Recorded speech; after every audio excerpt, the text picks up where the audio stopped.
চলেন আজকে একটা শান্তির জায়গা দেখাই। এটা হচ্ছে পদ্মার চর একটা, পদ্মার চর মাঝামাঝি স্থান।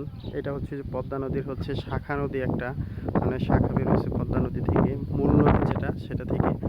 আর এভাবে হচ্ছে যে অনেক চরকে দ্বিখণ্ডিত করেছে, মানে বিভিন্ন নদী, ছোট ছোট নদী।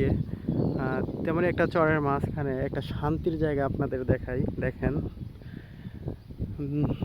এই যে হচ্ছে গাড়ি, যেটা নিয়ে আমি চলাফেরা করি সব সময়।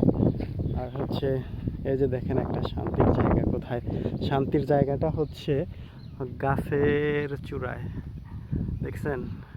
খুব মন চাইছিল এটার উপরে ওঠার জন্য, কিন্তু মানে এইটুকু নিচে বৃষ্টিতে হচ্ছে গাছটা হচ্ছে একটু ভেজা টাইপের, তার জন্য উপরে উঠতে পারলাম না। কিন্তু উপরে ওঠার খুবই ইচ্ছা ছিল। যে দেখুন কতটা মানে হচ্ছে শান্তিপ্রিয় মানুষ হলে, মানে ওইরকম মানুষ হলে এরকম একটা জায়গা তৈরি করতে পারে। আসলে ম্যাক্সিমামই হচ্ছে এই চরের, এই ম্যাক্সিমামই হচ্ছে মানে যেগুলো ইয়াং পোলাপান রয়েছে তারা হচ্ছে এরকম একটা শান্তির জায়গা তৈরি করে। বিভিন্ন জায়গায় আমি হচ্ছে এই এইরকম হচ্ছে মাচাং দেখেছি আমি বিভিন্ন জায়গায়। অনেক সুন্দর একটা জায়গা, এখানে মানে প্রশান্তির একটা জায়গা বলা চলে।